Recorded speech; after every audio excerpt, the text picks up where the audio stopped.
It's going to be fun. You know, are we live on mine, Brandon? I believe so. Let me see if it's coming up on here yet. See, this is the fun part because we're just going to chit chat, and Heck yeah. I'm going to let him tell me if we're live or not. I'll figure Yeah, this no, out most too. definitely. Yeah. Yep, you are. We're live. Awesome. Well, that's good. Well, I knew this was going to be a good jam session only because I think you're the first one that showed up on time. When I say, hey, get here at 8:30 so we have a little bit of prep time before we start rolling at 9. Yeah. And some of my guests, let's just say, show up at like 8:55. Hey, we ready to roll? I'm like, yeah, let's go. Let's do this. No, I'm very punctual when it comes to time. I said 8:30. It's like 8:28. You were here. I always like to be early. You know, like they say in the old days, if you're, how does it go? If you're on time, you're late. Yep. And if you're early, you're on time. And that's kind of my motto and what I do. You know, even with clients and stuff. You know, I'm always at the appointments almost.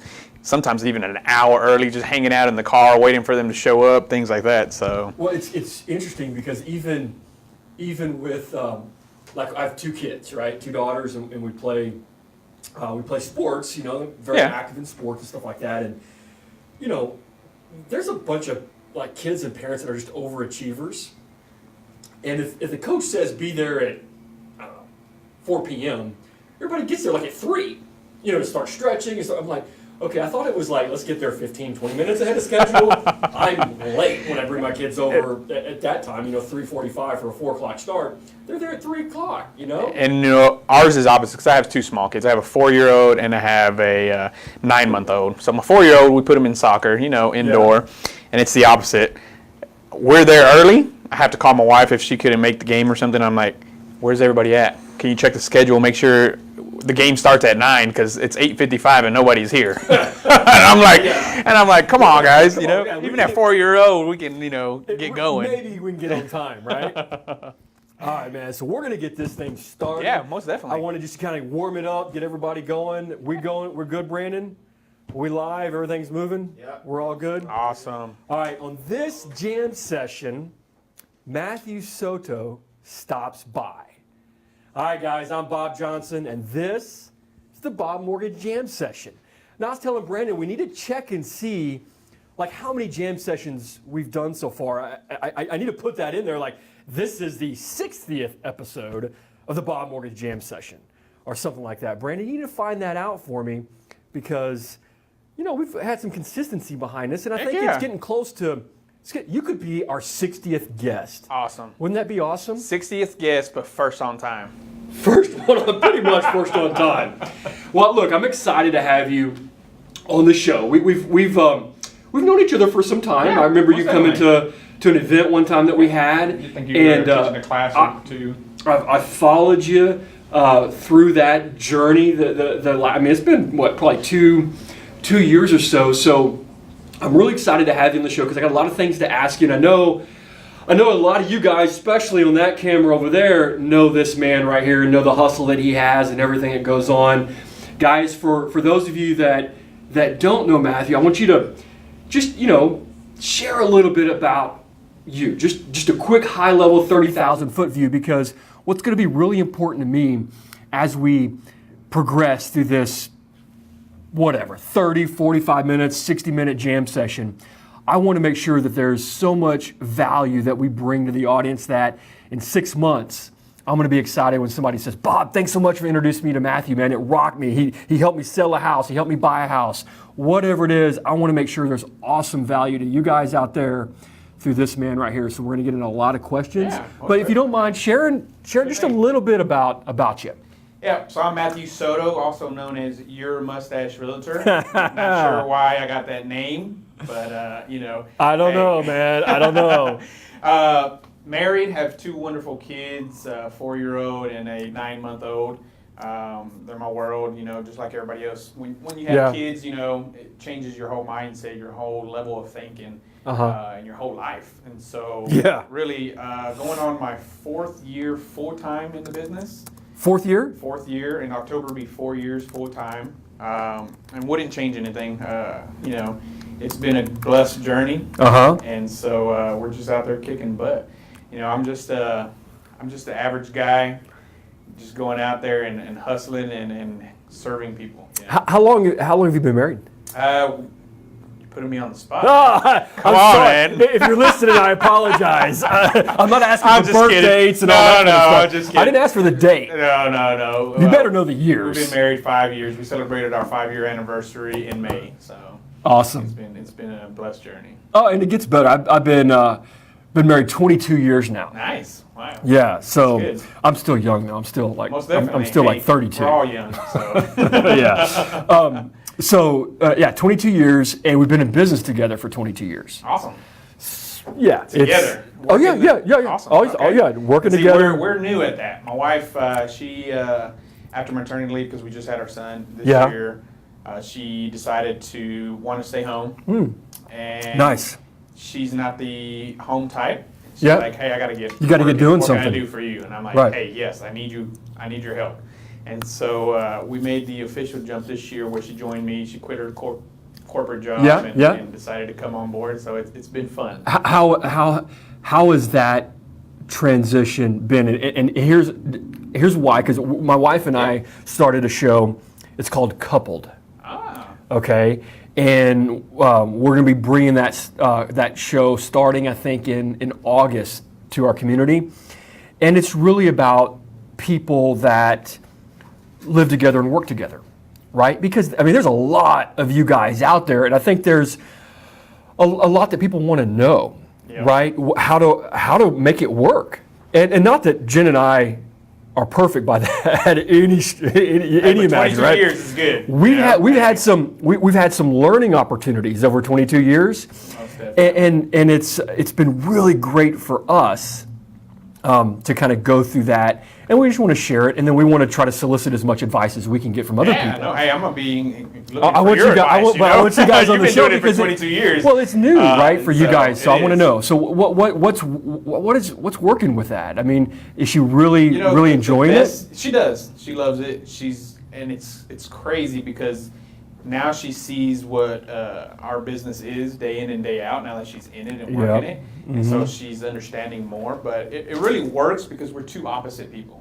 I'm more of the loud, hey, Yep. look at my mustache type guy doing videos, Yep. and she's the opposite. She's in data driven, building systems, all that kind of stuff. So it works, And I bet you've defined what the roles are. We have So defined- she stays in yep. her channel, and you stay in your channel. Stay in our lanes. Yep, and yep, yep. Ultimately, we respect each other's decisions on when it comes to making, certain decisions, whatnot. So she handles all our financials, things like that, back end stuff. So when it comes to that, I have to respect the decision and say, okay, you know that number, you know that, we can't do this, we can't do that because of this. And so, Guys, that's going to be the best piece of advice right there. I don't care what couple show you listen to. That's going to be one of the foundational pieces of the show. Is what you just said right there. And it took us a little while to come up to that level, and learn and like you said, there's going to be challenges. Yeah, especially with absolutely. each other. But ultimately, when we get home, we know it's home. Yeah. It's not business. Even though our business sometimes Oh, it works all spills over. hours, It works spills hours over. and spills over. But we've made a decision. Like for me, obviously because I'm the licensed one, I'm Right. more dealing with the customers. Uh-huh. So when we get home, she's off. It's nothing Gotcha. about business. Okay. She stays with the kids, and I disconnect now and then, helps kids, but sometimes when I'm out showing homes, I come home late, so she handles all the home stuff.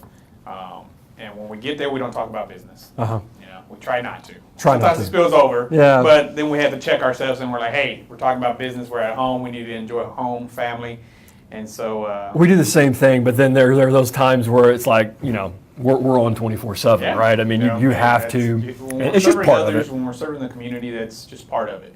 So we know that. 4-year-old and 9-month-old. 4-year-old and 9-month-old. So and I apologize if I missed that. Boy, girl. 2 boys. 2 boys. 2 boys. Okay. And the sports the 4-year-old plays? Indoor soccer. It's indoor soccer. Indoor soccer. Okay. Yeah, it's fun watching them. Uh-huh. They just run around.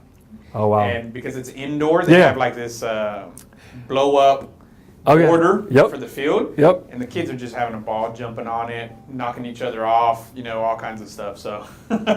Well, So- there's something about, even at 4 years old, because, I have 2 daughters, 12 and 14, and right now they have the life. I want to go back and be that kid.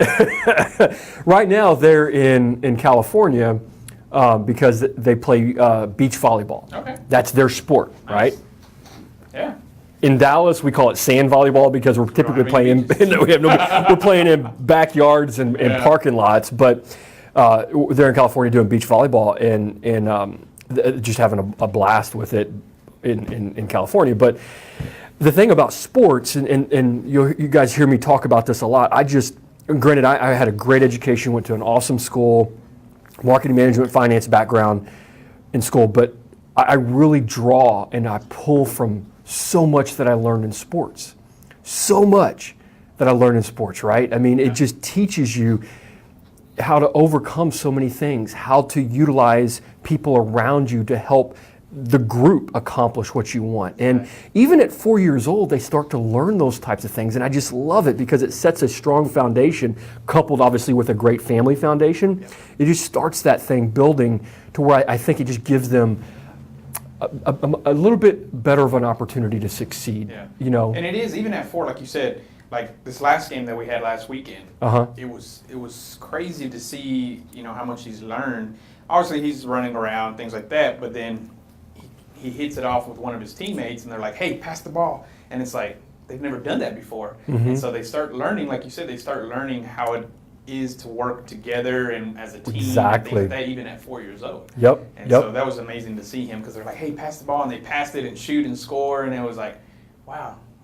You and your wife get into it? Oh yeah. I mean, my wife is that more, it's a big okay? My wife more, she's soccer mom. She's like, go, Tigers, go, and I'm just like looking around and Yeah, Mom, if you're listening to this, I apologize. I think she's got thrown out of a couple of my mom, right? Even my mom got thrown out of a couple of games that, like when I was young, I think this is probably basketball when I played that. But and it's just because at our age we learned what competitive was. And in today's world, everybody's going to be getting and hopefully I don't frown upon this, but everybody gets a participation trophy, and it's like, to me, I wasn't raised that way. No. And it's like, participation, no, they got to go out there and earn it. They got to go out there and win and play hard. Right. And First, second, third is about as far as I ever got as far as trophies and understanding that part. Fourth, I typically got in trouble if we came in fourth. Exactly. And so it's fun, though. They're 4 and learning. I think as he grows up, he'll get that competitiveness more and more and more.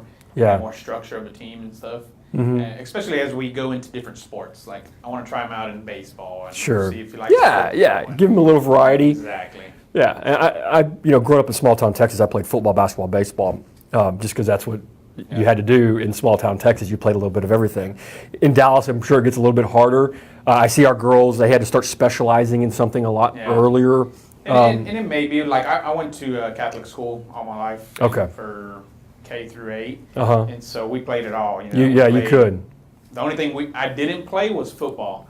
And that was because my mom didn't let me. She said I was too small. Even the coach came to the house and he was like, hey, I need him on my team. And she's like, sorry, he's too small. No, too small. He ain't playing football. So that was the only sport I didn't play. I played baseball, basketball, soccer, everything else except for football. So what's a good fun fact about you that even that camera over there, because we got 4 cameras rolling here, that camera right there doesn't know about you? Because I know my cameras aren't going to know a lot, right? But what about this one? Fun fact. Yeah.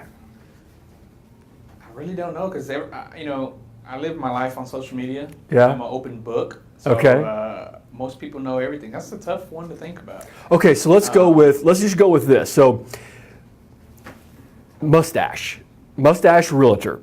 Okay, we know that from social because I mean it's out there, right? You do an awesome job, kind of utilizing that from a branding perspective. Yeah. You use the hashtag, which is just the best one ever.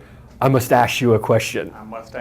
I love it, man. I mean, it's part of my YouTube show, but I need to get back on. I haven't been. You do. I mean, that is so awesome. But tell me about that. Where did that come from? Why did that develop? The mustache, about a little over 2 years ago. Okay. Obviously, you can see the rest of my facial hair. It doesn't grow. And so, look, dude, this is 47 years in the making right here. I mean, I can't get close to that. That's awesome. So, I just started seeing it coming in, and, I just like, you know what, I'm going to just see what happens. And then my wife's like, hey, you need to keep that. Uh-huh. We're going to use that as your branding or something. And I Okay. was like, okay. And so it just started developing and really, I mean, it doesn't bother her or anything. And so Yeah. we just kept it. Yeah. And I just kept growing it out. And I was like, hey, you know what? I'm going to keep it. Do you And like then- it? Oh, yeah. No, Okay, definitely. good. Yeah, no, I love it. And so it's a great way for people to remember me. And even Yes. in the community. And if it's not memorable, it's not good marketing. Yep. And so we love it. And so that's how it came about. We kept it. My wife's like, nope, we need to use it.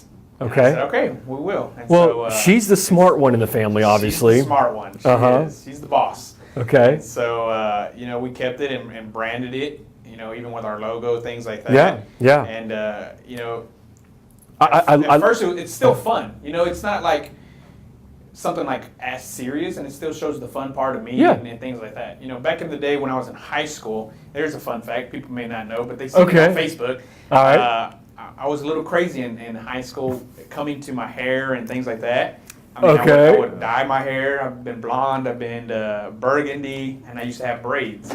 Really? Yep. I used to have braids in high school. Wow, And that is a good fun fact. And so, it just goes with my personality. Uh-huh. I'm always thinking outside the box. Being fun, social, things like that. So we kept it. Where do you draw your inspiration from? Man, just anybody and everybody around me. Okay. As you grow in life and business, it's true what they say. You surround yourself around like-minded people, and it's Uh-huh. just going to raise you up. Yeah. So my inspiration comes from a lot of the people that I surround myself with. Obviously, my boys, the kids, man. Kids, they're the real deal. They have no filter. They'll tell you how it is. Yeah. And as we grow up, it's like what happened to Uh-huh. that, in life. Right. And so it's just funny how kids inspire you. The darnest things that they say, it just There you is can no relate filter. so much to it though. Uh-huh. As a kid, even at 4 or 5, when they say something, you're like, man. I wish I could say it that way, Exactly. right? It's like- it's so clean and clear. Yeah. Now, maybe I don't want to hear it or how they say it, but It is. it's the real piece. I mean, it's the real stuff. And so a lot of inspiration comes from that, from my mom. She passed away Good. from cancer last Oh, year. sorry. That's good, thank you. And so, she was a hard worker. Uh-huh.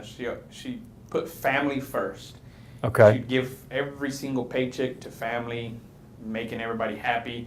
When we had parties, she'd almost cater the whole thing. It's just like, Mom, what are you doing? Stop spending your money. And she learned that. And so she was a big inspiration for me to give back and, do things differently. Showed you how to work. Yeah. I mean, you probably weren't. I mean, not knowing anything about your background. I mean, I'm same way. I mean, there wasn't anything handed to me. Exactly. Right, and so when you have family that can really show you and give you a path of like, if you want something, you're going to have to go out and earn it, and you're Yeah. going to have to go work hard for it. I think just like we talked about, like with sports. I mean, those are just fundamental, foundational pieces that it's invaluable. Yeah. It's invaluable for you to be able to take that and then hand that down to your kids to show them, look, anything is possible. Yeah. There's not one thing that you cannot achieve if you have, what I always say, you have your mind right and you're willing to work hard. Most definitely. I get that's it. Two of the biggest things. It is, and I get efficiencies, and guys, I'll tell you, I love efficiencies. I'm one of the most efficient guys. If you look at my calendar, you look at everything that we accomplish in a day, I'm very efficient.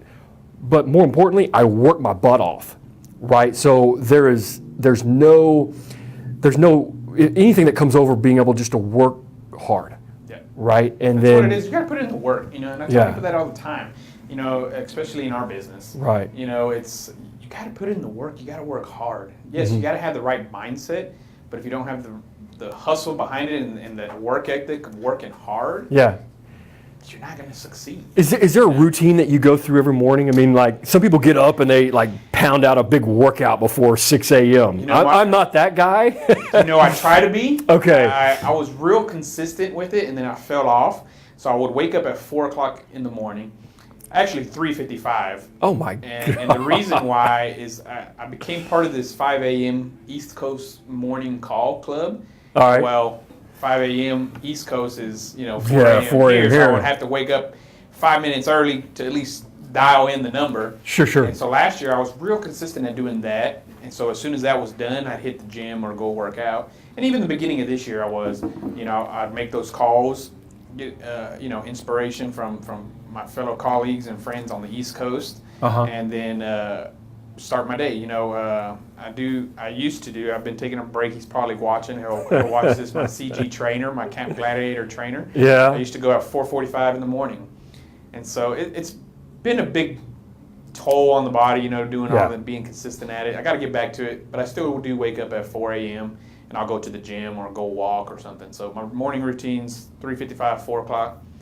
Get on a call, drink my pre-workout around 4:30, go hit the gym or Camp Gladiator around 4:45, 5 for about a good 45 minutes to an hour, then come home, get ready. And get your day in the going. office probably between 7:30 and 8. Man, that's awesome. Yeah. I mean, to really have that type of consistency throughout your week, to be able to get up. Yeah, and it's great to get your mind right, to start working out, to do those kind of things. I mean, it is awesome. And what helped me was a book out there. I don't know if you've read it. It's called The Miracle Morning. Yeah. And it made sense. I used to sleep next to my phone. Didn't shut it off, so it wake me up, things like that. Alarm hit the snooze, and really, so I started leaving it in the restroom. And when the alarm goes off, I have to get up to go. And I'd either, brush my teeth, drink a cup of water, just to wake up. Yeah. And so that really helped me, and it helped me start consistently to do it. And There's a lot of great things from that book. Yeah, I definitely recommend you guys reading that. Now, did you ever think? I mean, growing up, did you grow up here? Yes. Okay, so born and raised here. Where'd you go to school? For high school, I went to Skyline High School. Skyline. Yeah. Okay, when you're going through high school, and I mean, because you're not that young or not that old I mean, so you came out of high school, college? Nope. Did you decide? Tried community college. Yep.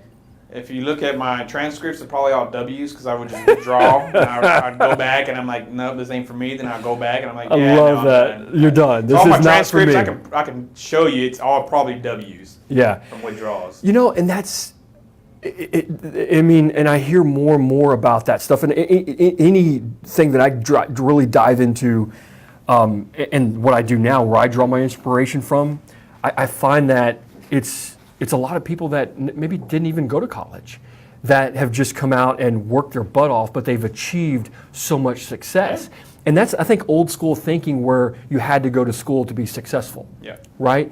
And the truth is that's not the case. It just sometimes isn't meant for certain people. Yeah, it's not for everybody. No.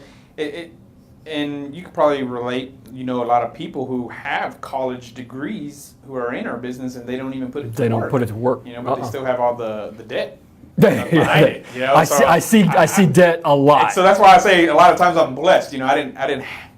College just wasn't for me. Yeah. I've been in sales all my life, and it just. Did you ever think you'd be doing real estate? How? I was first licensed in 2005. Okay. And I did it part-time. Back then, the industry was a little bit more cutthroat than it was today. Yeah. To where I just didn't have the right mentors and the right people around me to keep me in the business. So when the market crashed, I had to jump out to survive. Survive, right? Yeah. And so, in our industry, you can make as much money as you want. Sure. And you can serve as many people as you want. Right. And so that's why I jumped back into it, because after the corporate world, after working almost 80 hours a week, no benefits, I'm like, let me get back to what I loved. I always loved real estate and helping people. Right. And so, in different types of sales, I was in the automotive industry. So in sales, when it comes to that, even car sales, I sold car parts. Mm-hmm. Our job was to make as much money as possible off of people. Yeah. And didn't it's feel true, good, didn't and it didn't feel good. Didn't feel good. So when I changed and came back into the industry, it was different. The mindset was different. It's like, no, I need to help people get the best deal. Right. It's not about the money. Yep. Money takes care of itself. It does. So we talk about process and outcome a lot, and that's kind of the mindset from the automotive side of it was, let's make the most money off of a client. They're focused on an outcome, right? Versus how can we make that experience for that client when they walk in the shop the best Right. It's different because if I was to go back in time, like now, what I know, taking what I know in real estate and how we've built our business and how we've developed relationships with people and things like that. Yep. If other businesses, such as the automotive business, took that type of approach, they'd be a whole much lot successful. Yep. And their profit margins would go up because would. they're looking at the lifetime value of that client, Yep. not the individual value of that one transaction. Yeah, and it's just the industry, and it's the industry for the automotive industry Yeah. worldwide. Well, you could say that about a lot of industries out there, and I think and we're obviously cut from the same cloth when we talk about those types of things because we're more focused on the client experience, right? The process of delivering an exceptional client experience, the outcome will take care of itself. Yep. The outcome of them having a great closing day, the outcome of them getting into their dream home, all that stuff is going to happen. But the experience is where we make that true profit because it's the lifetime value of that client. Because then they give 5-star reviews, then they refer their friends, their family, their client, their coworkers to us. Yeah. That's where the margin comes in because of all those referrals that we didn't have to do one thing for, other than do a great job providing a great experience. And that's what keeps you, and that's what keeps you in the business a long time. Absolutely. That's what makes this a career. Uh-huh. You can't focus on today. You have to focus on tomorrow and in the future. Yep. What we do in our business now is we focus what we call nurtures. People who aren't ready now doesn't mean we don't. Doesn't mean we just pass the buck and stop calling them and touching and seeing if they have questions and things like that. We still follow up with them. And 6, 9 months, 12 months even, they'll be ready. Sure. But as long as we stay in front of them and help them now versus saying, oh, you're not ready to buy a home now? Okay, bye. Well, one of our biggest channels is our, like I say, our credit challenged channel. Because there are people, and I've prided myself on saying this over the last 22 years, I've never told somebody no, they can't buy. I just tell them not now. Not now. Right? And so one of the worst things you can do is eliminate hope, right? Yep. In anything. So I've always felt that telling somebody no, you can't buy is shutting down the hope and the dream of ownership. Yeah. So not now, and then providing them a path to get there is still providing them hope. Now, what you still have to do, guys, is walk down the path. Exactly. Right. You still got to put You one do. step in front of the other and do the things that we're telling you, that our credit restoration company is telling you to do, so that you become ready in 6 months, 12 months, 3 years. I don't care. You just need to do it, but we're not going to eliminate hope. that hope. Yeah, exactly. Right? It's And like- so you're the same way. Yeah, when we tell somebody, if somebody says, hey, no, it shuts them down automatically, like you said. Absolutely. They're like, screw it, I can't do it, let me just keep running for the rest of my life. And when other people take a different approach, when y'all give them a plan and they do it, Yeah. and in 3 months, 6 months, a year, whatever it is, whatever the plan was drawn, it's like, hey, now you're ready. Don't lose it. I was doing some social stalking on you, right? So you had hey man, that's what Everybody we do. does. Everybody We social does it. stalk, Exactly. right? There was a post you had that said like 1 out of 5 first-time home buyers can buy, but they don't know. Yeah. Okay, so I'm going to ask you this: why do you think they don't know? They don't know because of our industry in the past have taught them no. Yep. And I tell people all love the that answer. time, it's changed. Things have changed. Mainstream media sucks. It does. Yeah. Don't listen to the news. Anything that happens in the news, it's not true. It happened 6 months ago, and they're barely talking about it today or whatever it is. Or they don't have the boots on the ground workarounds. It's They give this big global, oh my gosh, interest rates have risen to 5%. Well, not necessarily. Yeah, I mean, there's ways yep. to adjust all that, And right? even with reality TV, we have all these nice shows, and they Yeah. make it seem easy. It's not easy, And so our industry in the past has taught people that no, you can't buy, and that's why sometimes they don't even want to reach out to people. And Yep. it's our job now to educate them. Yes. And tell them, hey, yes, you can. It's just going to take certain things for you to do it. And as long Absolutely. as you do it, you're going to be able to buy. So what are you doing then to offset that mainstream media noise that's telling people you have to have 720 credit scores to buy a home, you have to put 20% down, I mean, it's like you're listening to the wrong people, What are you doing to make sure they're listening to the right people? Sometimes you can watch my YouTube. Like I said, I've in the past have laid some of that stuff out where people can go to. Yep. And it's How do they find you on YouTube?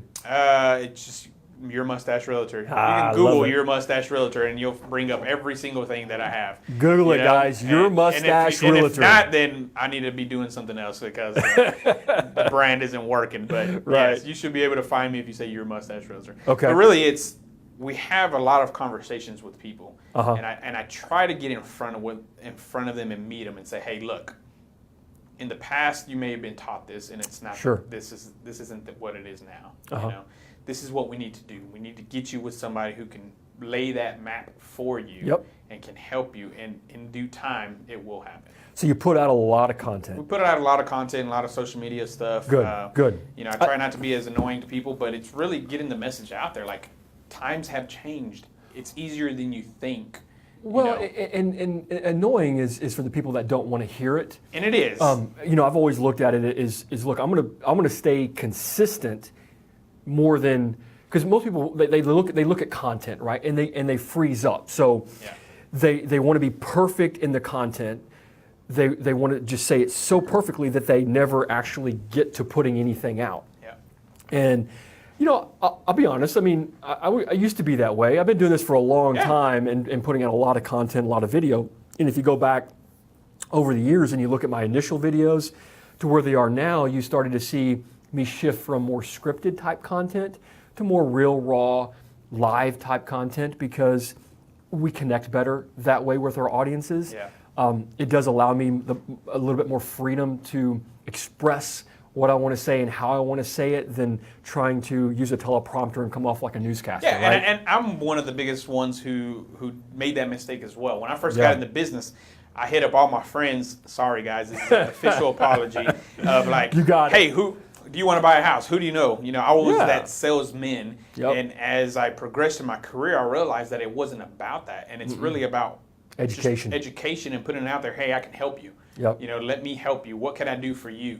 And a lot of people, some people take me up on it, and that's great, and some people don't, which is okay. But it's really the intention behind it is, yes, I'm here to help you. What can I do for you? It doesn't have to be about real estate. Well, it's just about life. Absolutely. And so Perfect, man. It's most people will use social media, right, to put something out there because they expect something back. And the reality is when you really commit to educating, we have 3 pillars: educate, communicate, execute. When you really communicate to education and you're using social media to do that in the forms that we're all talking about doing it in, the posts, the videos, all that stuff, then you're doing it without expectation. All I want to do is give value. All you want to do is give value. If the value's there, people will appreciate it, and then they'll choose when their time is right most to start definitely. doing business with you. Yeah, and it's just like a past client recently who they were going to sell their house. Okay, and they wanted to buy. They couldn't because she didn't have a job. And Okay. I said, okay, what kind of field are you looking in? I know a lot of people. Right. She's like, Let me get you a job. Yeah, she's like, hey, paralegal background. I said, okay, shoot me your resume. She's like, really? I said, yeah, shoot me your resume. I'll reach out to people I know that work for law offices, and I'll just shoot it to them. See what happens. That's awesome. And and the funny part is, I'm helping her out. They didn't use me to sell their house. They used Right. somebody else, and I'm like, it doesn't matter. Yep. I'm going to help you find a job. Okay, and so I help her find a job for a law firm, and she's like, hey, I got a job. I'm like, awesome.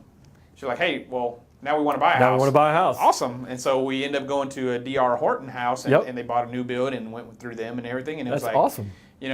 But that's the giving piece. Exactly. Give with no expectation, and ultimately, it'll come back. Ultimately, It's at just, some point in time, it comes back to you. I'm a big believer in karma. It's going to come back to you. Mm-hmm.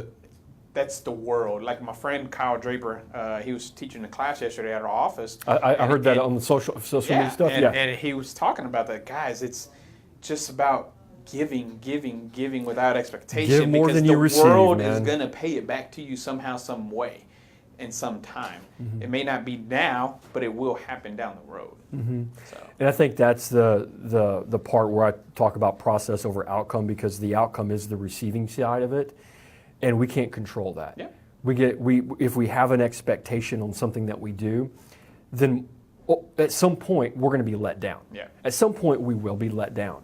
And if you can truly give and not worry about the outcome, then you're always going to be, honestly, you're always going to be in a good place. You're going to live a less stressful life, Yep. right? You're not going to have to worry about getting something back. And so you're already in a better place. And so, I believe in that. Give more than you can Give receive more, and yep. give without so you'll expectations. See it on a lot of my posts. It's like, hey guys, what can I do for you today? What can I do for you today? And it's really, what can I do for you? I mean, I'm not expecting anything. So It's for like, the- let me help you. So let's talk about helping clients. So for those that are out there possibly Yeah. looking to buy a home, Most definitely. okay?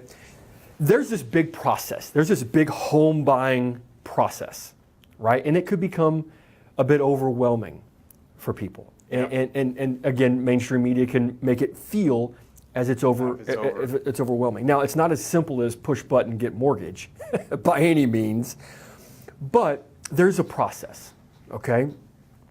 What do you feel is the best process for a potential home buyer, let's say, out there that's thinking about buying a home that they should engage in?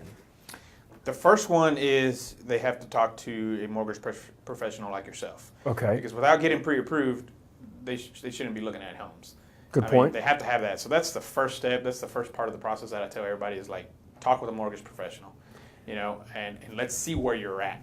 Because if you're not there, they're going to give you the roadmap to get there, like we stated earlier. And then it's our job to stay in communication with them. Now you have I'm assuming you're having an initial meeting with the client. The client's going to come to you, right? You're going to have and whether it's an initial phone call, it's an initial one-on-one meeting. Most of them start with a phone call. Okay. I hold off on the one-on-one meeting, and that's just, Until you know that- I want to respect everybody's time, their Sure. time, my time, and it's like, hey guys, let's start here first. This is the first step. I don't want to take up an hour of your time. Yep. And you're going to feel a lot more comfortable. For example, back in the day, when I was looking to buy a home many years ago, before I became an agent in 2005, Right. agents used to say, "Yep, let's go look at a home." Absolutely. I fall in love with it, and then They want to get you in the car, Yep. right? Get you locked down and get you trying to find something. And then when I get there, I fall in love with the house.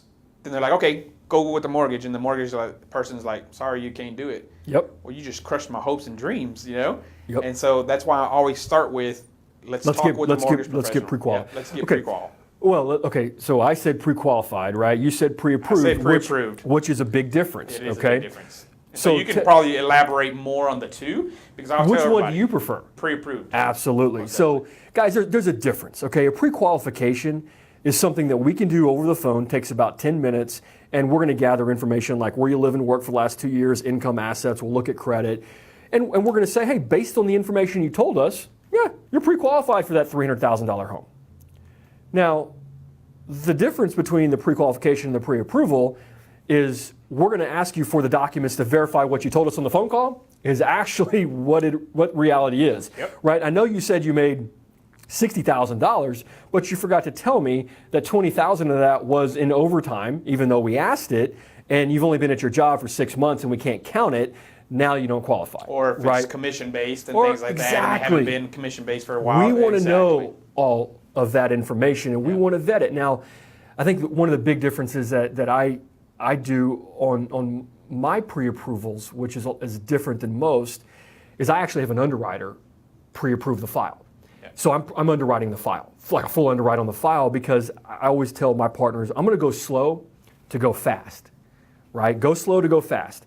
And that's part of the experience piece that we're going to deliver to a client, because I want to get the verifications of employment, the verifications of deposit. I want to get everything out of the way on the client up front. So that way, when you put an offer on a home, we can put a 9-day closing. We can put a 10-day closing on it, because time kills deals, speed wins. The offer is going to win, and it provides a better experience for that client when we come back and say, hey, you don't need anything else. You're already fully approved. You're ready to go, right? So there is a big difference, guys. Pre-qual is just a conversation. Pre-approval is actually the vetting of the documents to make sure that you're solid, and then when you fall in love with the house, you know it's going to be good, right? So that's the first place you start. That's where we start. Yep. And so at that point, though, a mortgage person should be going through and saying, hey, you want a $300,000 home. Okay, here are a couple of different loan options, right? An FHA, a conventional, here's a grant program if you're looking to save money. Here's the differences between those 3 programs. Here's the one you're recommending. So you're kind of getting an idea of, a really strong idea of what your out-of-pocket expense would look like and what your monthly payments would look like on that price of home. That's what you would expect in a pre-approval for your client, right? Yes, most definitely. Perfect. Yep. Okay, so what happens next? So once they're pre-approved, then we do a buyer's consultation. We sit down with them for about 45 minutes to an hour, and we go through the whole entire process, how it looks from, talking to a mortgage professional, talking to us, what's next, every single step all the way to the closing, all the way into the housewarming party that we offer. So we go into details, find out what they want, things like that. And like I tell them all the time, it's like, Bob approved you for 300, but you may not be comfortable with that. You know your lifestyle. What's your lifestyle like? Tell him what you want paid monthly, and that's what we're going to go based off of. Right. So I don't want you looking at a $300,000 home when your lifestyle, because you like to eat steak. Fits a 175 because you like to or eat steak 220 every Friday and go traveling every weekend. We need Absolutely. to be here. So then that's when we start there. So it's like, where are you comfortable on your payments? And we're going to base that sales price off of that to go look for a home. Perfect. Now the search is for homes, right? Because there's those online websites that typically will post homes that have actually already sold. Yep. So how do you make sure that you're getting the right homes to those people so that they know that when they're looking at homes, they could actually buy that home? Yeah, and it's really about the questions that we ask them at the consultation. Love we go it. very deep, and that's why it's about an hour long. Love that. To find out what it is. Like, I'll have clients that say, hey, I don't want to be in a home 1,600 square feet or less. And I'm like, okay, cool. They send me a home for $1,525. It's like, hey, remember our consult that we have? You said nothing because the rooms are going to be small or this and that. They're like, no, yeah, you're right. Don't worry about it showing it to us because of that. Man, so it's really about the questions that we ask them Mathew, during that time. Dude, you're so smart. Hone in on it. You're so smart because most agents, like you said, they still do it today. They'll just put them in the car and start driving around. They'll show them 50 homes and they get frustrated because they didn't buy a house. No. It's because 48 of them were the wrong homes. Yeah, and it's really, like I said, we have a powerful buyer's consultation to really hone Love in that. on what they're looking for, so that way I'm not that guy. If I show them 50 homes, it makes them seem like I don't know what the hell I'm doing. Yep. Oh, sorry.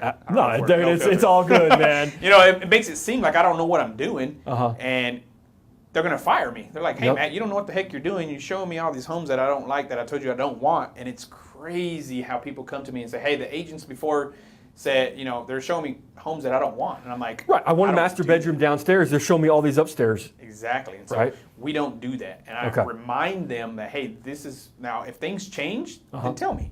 Yeah. And we'll go see it. But our beginning consult, you told me no. I want to remind you. You're going to filter those we're gonna out. filter those out. Uh-huh. And so I really try to just show them a few homes and dive into what they really want. To find Okay. what.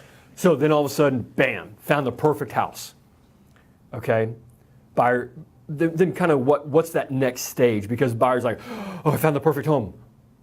Do they go ahead and make an offer? Do they want to Yes. sleep on it for 3 days? I tell them, based in our market today, Uh-huh. because of the way, depending on your price point, homes are still flying off. Like I said, Yeah. depending on price point. Depending on price point, yeah. And so, but you get in that. I mean, you get in that. Just throwing out numbers, 175 to 350 mark. oh yeah, they're still going quick. They're going quick. Multiple offers, things like that. So I tell them there's no time to think about it. Unfortunately, that's why we make sure what you want. So when we go into that house, it could be the first house. I've had clients where we walk into one house, it's the one, and we get it in contract for them. It's like, I need you to make a decision then. If you sleep on it, it could be gone. Matter of hours, a day, it doesn't matter. And so really we try to get them in as quickly as possible. We're here Okay. to serve people. Right. And I tell them all the time, I don't have 8 to 5 hours. I have serving hours. What hours can I serve you? when my eyes open and when my eyes close hours. Exactly. Is what I got. And I tell people I'm in a service business. I'm here to serve you. What time can you go? And if I can't make it, I try to find somebody who can go help me and show them the house Like or that. whatever Okay. it is. And so, bam, they found the house. Let's put an offer. So negotiation's a big part, even in this market space, when And you it might is. have multiple offers. Yep. Right. And I tell people that all the time. It's, you don't need me to help find you a home. You need us to help negotiate the best deal for you and look out for your best interest. Yeah, know, I mean, with I would technology- disagree a little bit with you on you don't need you to find a home because I see these online sites, but they don't have the right homes.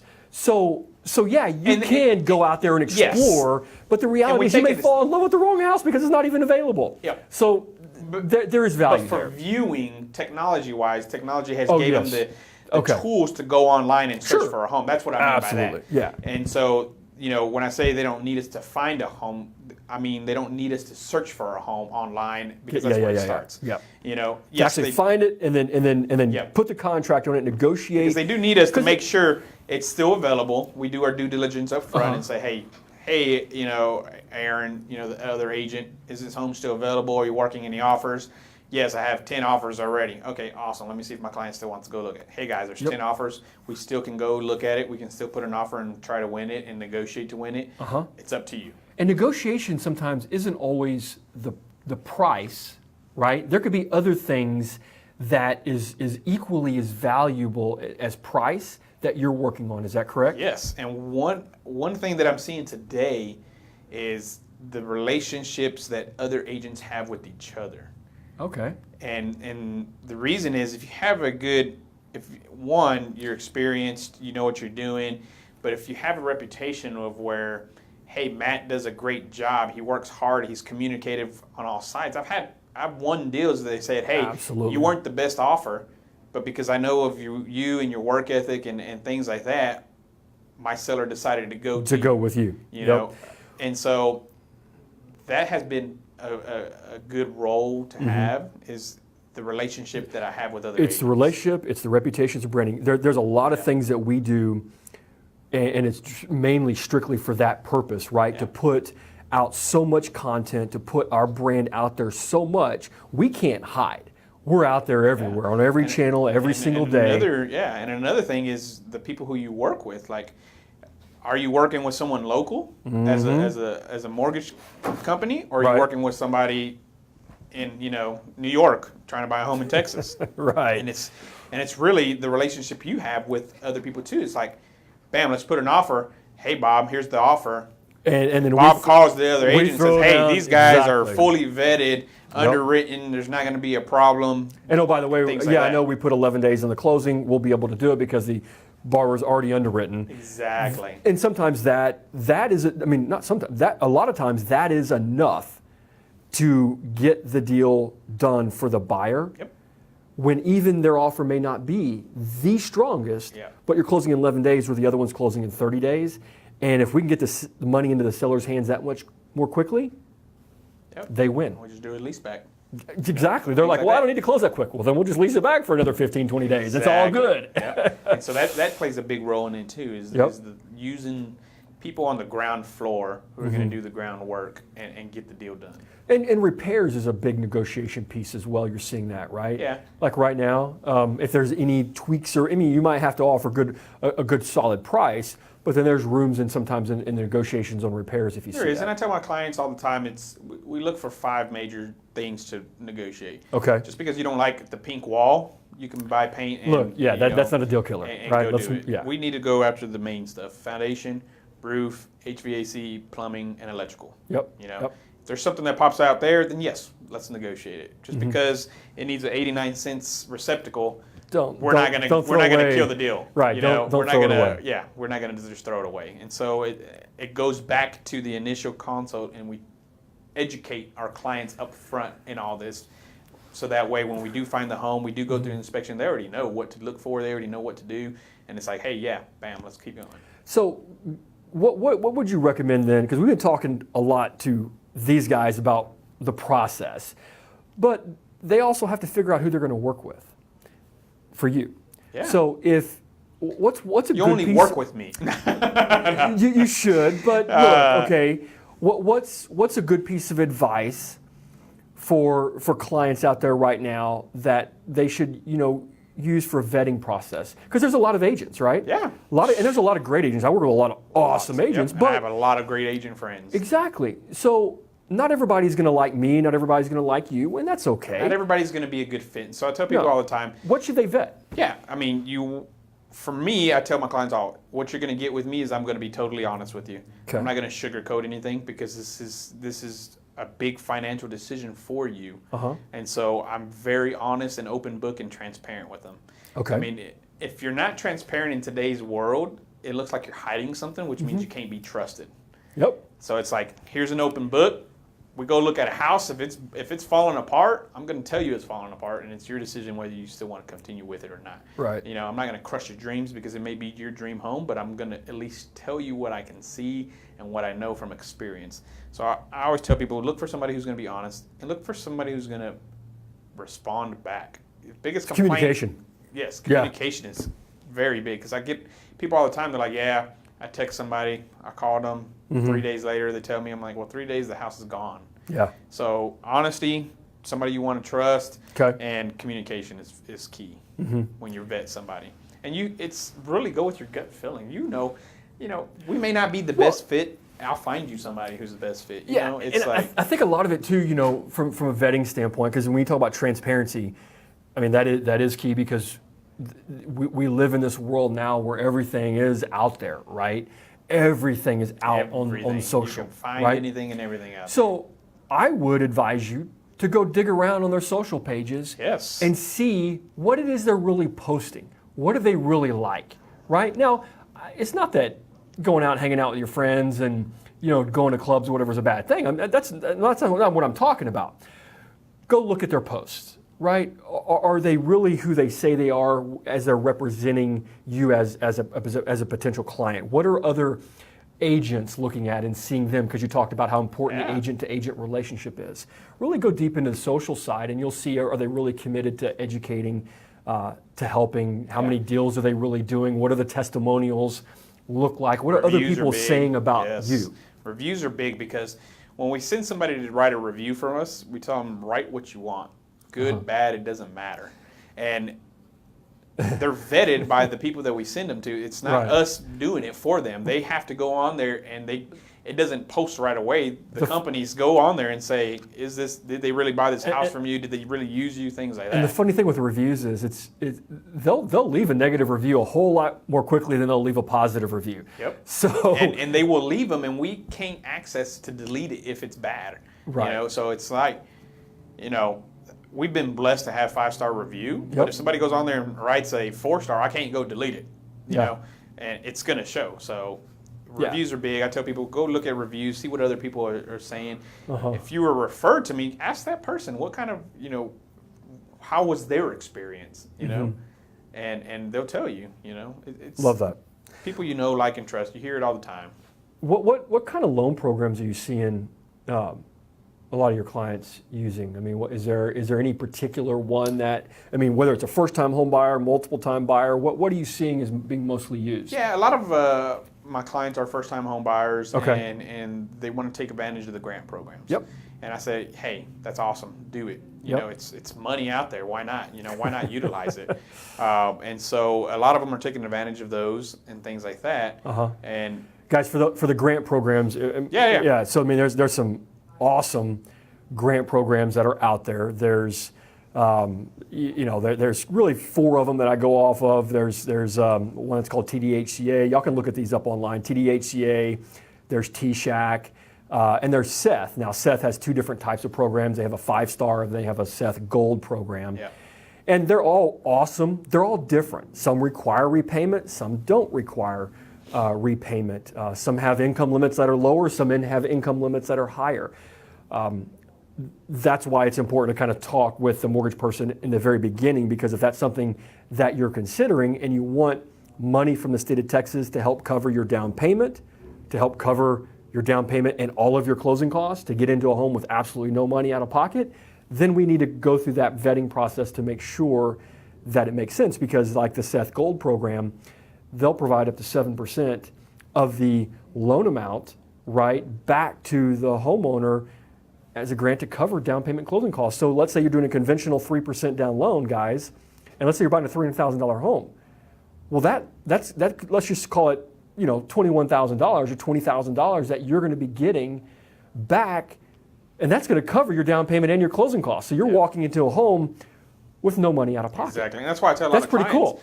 to talk with local lender who knows who knows the in and right. outs, who don't just offer one program and not the others, so that y'all can determine which program best fits for them and their Right, needs. and sometimes it's not always going to be the person that has that has little money to buy a home. I did that.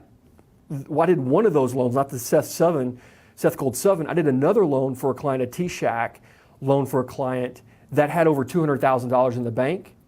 But given the amount of time that they were going to be in the home, because T-Shack, it's forgivable, you don't have to pay it back. Yep. The amount of time that they're going to be in the home, 18 months. The fact that that $200,000 was sitting in an investment account that was earning like 10% on it, and they were going to have to pull that money from that account. I'm like, look, guys, this makes no sense. Leave the money invested. Let's go use a grant program because you still qualify for it. Let's get free money to cover your down payment and your closing costs. You basically bought a home for free. You don't have to pay the money back. Your money keeps invested at 10%. It's a win-win. I showed them an analysis, and they're like, holy crap, this makes so much sense. Yeah. I never thought of it. Because they were coming in only wanting one type of program with a low rate. Yeah. And those programs are great. We do them, but let's look at The bigger picture. Let's look at the bigger picture here. Most definitely. Let's get you the lowest total cost of ownership, and sometimes that means, which is a grant, a little bit higher rate, but free money. And I love to hear that you kind of work your clients the same way, and those are Yeah. programs that you want your clients to be open to. Exactly. Right. And I tell them, get with somebody who's knowledgeable about them like you, and see which program best fits for their needs. So Soto Real Estate Group, it's a group. It's a group. We are a You're team. growing. We're growing. Yeah, you're looking to Yes. hire some agents. We are looking. Okay. We've. It's a good time to grow. Uh-huh. Business is great. We've been blessed, and right now, have my wife on board. We just hired another part-time admin who's kicking butt. And Oh, that's awesome. She's getting licensed and wants to jump in. We use a TC, and so So you we're got a growing. transaction coordinator. Your wife's handling a lot of the back end, Yeah. admin stuff. You got a lot of stuff obviously on the front end that you handle from. Now, are you handling both buyers and sellers? Yep. I Okay. do it all. Awesome. That's great. I don't limit myself. Are you looking like if there's somebody out there, an agent that is in a place where they're trying to consider staying on their own or joining a team? Yeah, most definitely. Okay. We are. We tell people all the time is let's talk, let's have a conversation and see if we're best fit to help you succeed at your goals. Help you reach your goals.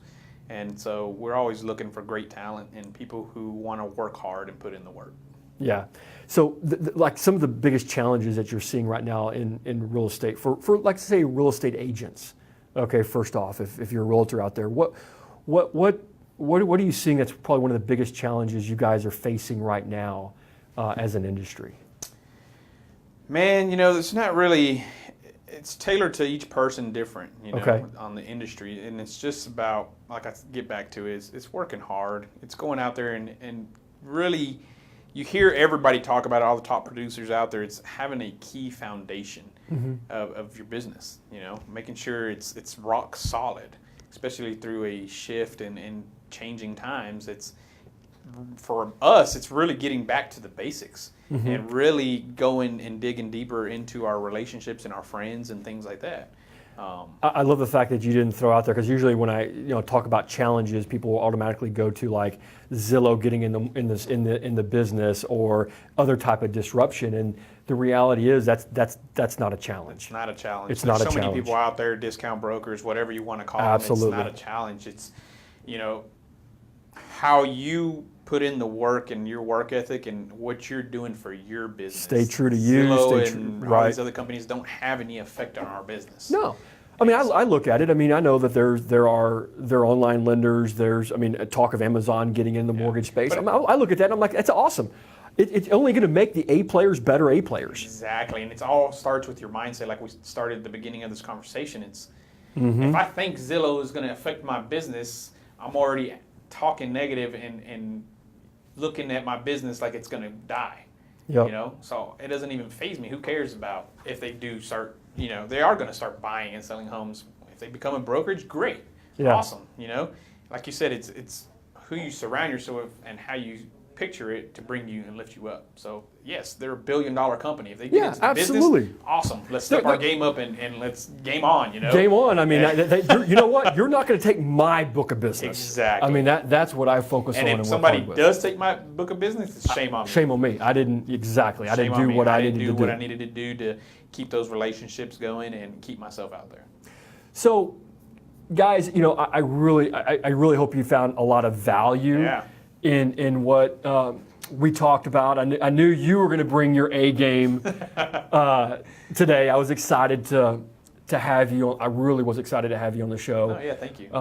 It was important for me to. I did a lot. I've followed you for 2 years. I love all the content that you put out there. I love how you just really focus on the client experience. I love the branding. I mean, it's big, and stay true to that, man. That Oh, like you most talked definitely. about. That's what's going to continue to. I'm not shaving it anytime soon. No. But it's not. This isn't my brand. That's what I was This about to isn't the say. brand. That's not the brand. Exactly. People think, oh, is that your brand? No, it's not your brand. My brand is the experience and the things that we bring Exactly. to the client. Yeah. So, guys, I really, really appreciate you giving us your eyes and ears today. Yes. Okay. It's been fun. And I'd love it. Hey, please share, like, comment, give us some comments. Give us a review, man. If we suck today, give us a 1-star, man. That's cool. I get it, right? I'll do better. Most definitely. I'll do better next week. We're human, Hey, Right. But if we did great, give us a 5-star on this thing, man. Share this thing. Tell people about us. And at the end of the day, I really appreciate you Thank you you for being having on. me. It's been awesome. It's Yeah. been fun. Thank you, guys. Have a great day, and most importantly, go make somebody else's day even better. Most All right? definitely. Peace out, man. See y'all. See ya.